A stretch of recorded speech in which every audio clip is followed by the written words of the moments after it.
Came in to finish it off. Someone was speeding us up. Who's that? Who's that?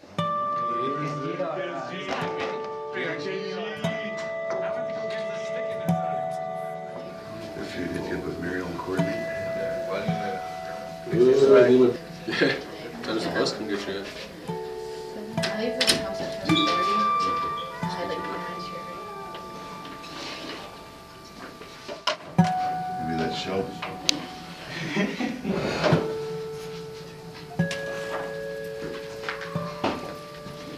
Oh yeah. Ah, mi kwijt kind ik overzeker. Mi no geesje. De shin wat men je min wat. En we don't tell them. The house got so in Kinamash and not in the morning. What is this school that's almost 100% indigenous? What's going on in this classroom where I'm the majority? Why aren't people picking on me? And where are the cliques? Why am I calling the teacher by first name? The authority-driven mainstream model is just totally unacceptable in our school. It can't even be a last resort. Authority cannot drive this school, and I don't think there's a place in any Native education that uses authority or a hierarchy to demand respect or to demand performance. To Indigenous Health and Healing, which is the title of the whole section, so it makes sense. There's that teacher-to-student relationship. Because in the culture, we're taught that we're all equal, right? It doesn't, just because you're a teacher, it doesn't mean that you're higher than me. No, we're both right here. We're all equal, it doesn't matter, you know what I mean? And that's one thing I really like about this school. I was just so used to the whole mainstream idea, right? That's all I thought that there was. So I came here and they try and base things around the culture, you know, like my teacher Alex, he tends to use the medicine wheel when he's teaching his class, you know, to give those visual learners that help, and for him it helps him too, you know what I mean? And we drum every morning, we smudge, we have an opening prayer, you know what I mean? The setting here, it's a family. The idea of living up to your potential is only relative to what you see in yourself. And we need to get the students to see themselves as valued, respected human beings. If we try and do the academics ahead of that curve, we're going to lose the students. They might as well stay in the mainstream. But if we can get them to believe in their culture, their community, and themselves all as one thing, then the academics just follow so nicely.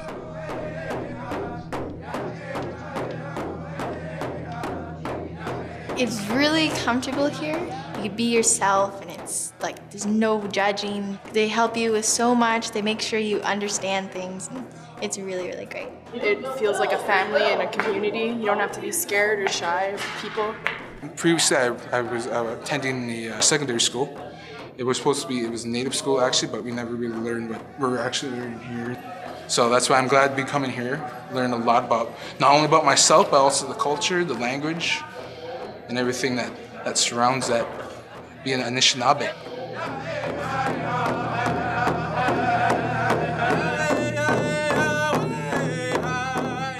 If we take a look at the history of education, our education to begin with, we find that when we had contact, Columbus and his gang decided that we didn't have an education system, that we were savages and that we didn't know anything. But little did they know that, yes, we did have an education system.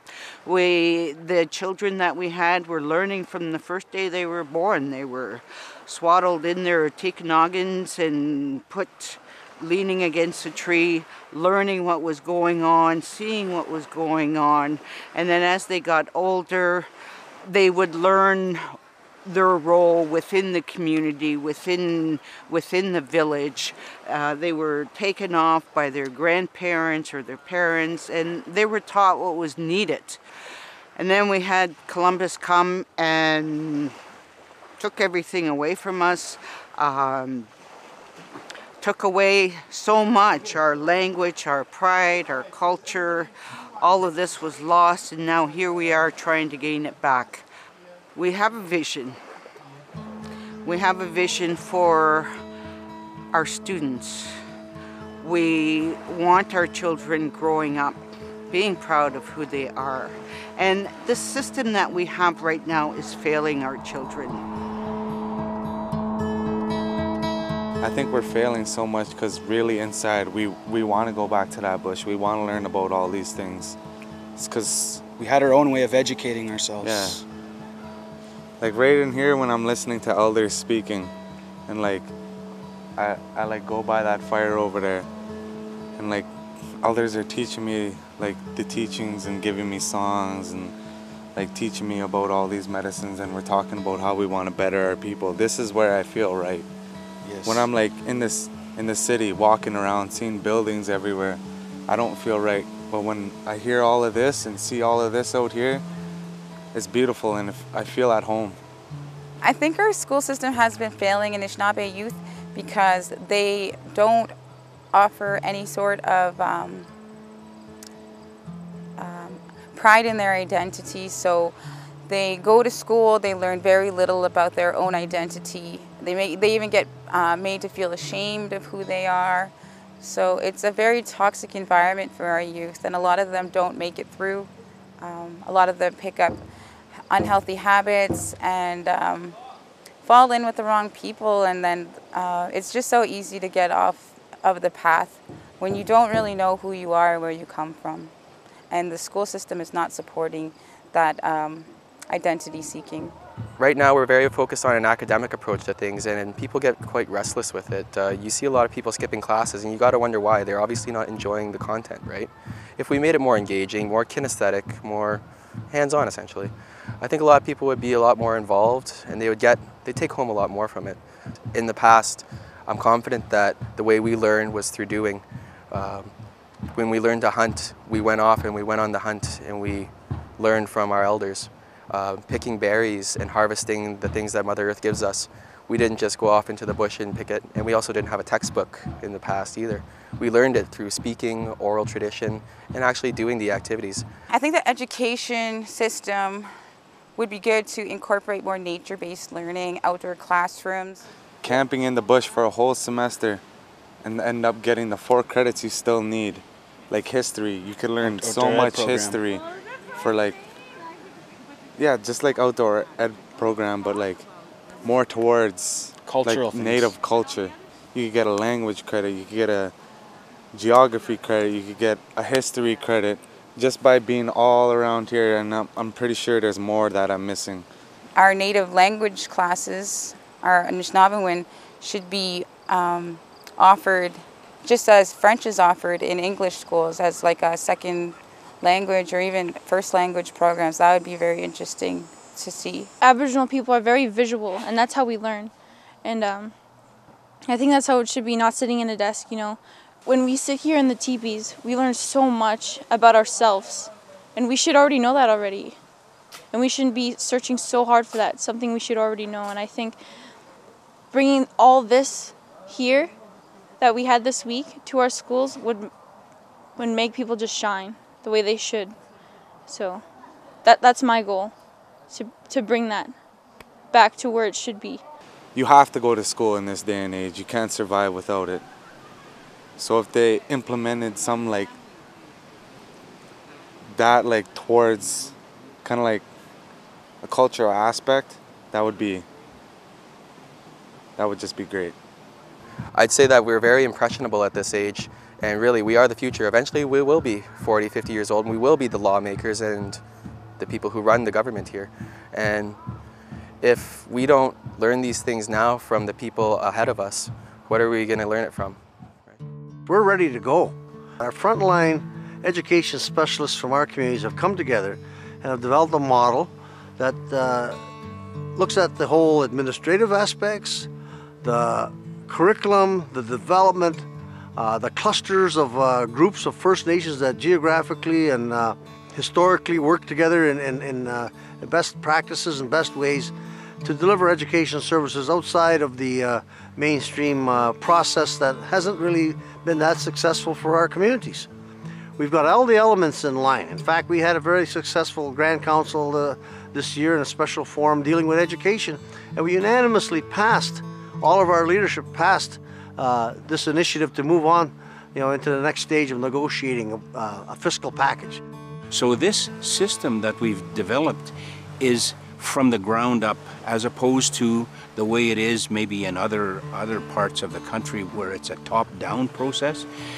Our system is a grassroots process, so that the grassroots people and the students and the teachers and the community members help develop the process to what it is today, so that in that education system are all the things that are important to the Anishinabek people. The culture, the traditions, the language, all of those things are part of the education system. That's the only way that the Anishinabek students are going to be able to build their esteem, so that they build on their education. In that way, we're hoping that the education gap will close. And it's already been proven. We understand that in the Mi'kmaq territory, where the Mi'kmaq people have taken over their own education system, they've already showed a marked improvement in education success rates. And in the same manner, when we institute our Anishinabek education system, it will show the same results. In our negotiations with Canada, we're not seeking Canada's jurisdiction or authority. We're not asking Canada for anything. What we're doing is we're looking for Canada's recognition of jurisdiction we already have. Who can educate Anishinabek better than the Anishinabek themselves? Through our negotiations, we took 10 years to develop that education system, and the education system was developed by Anishinabek educators, principals, teachers, fathers, mothers, leadership. We took the system that we developed to the membership. We took the system to Anishinabek citizens who live off reserve, to Anishinabek citizens who live on reserve. We showed them an initial model. We got their input. We had them design and redesign until we came up with the current model that we have in place. We also had 3 education symposiums where the model itself was presented and then confirmed by Anishinabek leadership and citizens in attendance. So we know that this education system that we've developed is truly an Anishinabek education system. It wasn't something that was designed or based on the provincial Ontario public education system. It was something designed by the Anishinabek for the Anishinabek. We're looking at developing our own curriculum, a curriculum of the land, a curriculum that's based not just on classroom learning, but taking the learning outside of the 4 walls of the school and of the classroom, outside into the community and outside onto the land, on the waters, so that our students have a better understanding of their relationship with the world around them. So we have a draft Anishinabek Education Act right now, and the way the Act is drafted, it allows for each of the First Nations to make its own determination on what aspects of that law will apply in their own community. That law will be approved by the leadership and by the citizens of each individual First Nation, and that will allow the community to exercise jurisdiction over education on terms that match their community needs. With those laws in place, we'll not only have programs and service enhancement, but we'll also have a new relationship with the provincial government. For those communities that have tuition agreements in place, we're not going to replace those or disturb the good arrangements that exist, but what we're looking to do is to enhance the educational relationship between the First Nations and their local school boards through the Ministry of Education.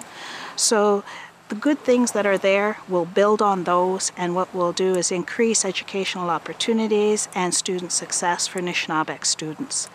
So there are challenges that Anishinabek students face that lead to less success. And in order to change that, we need to change the education delivery, we need to change the curriculum, and we need to create opportunities to support our students. That's what the Anishinabek education system is all about.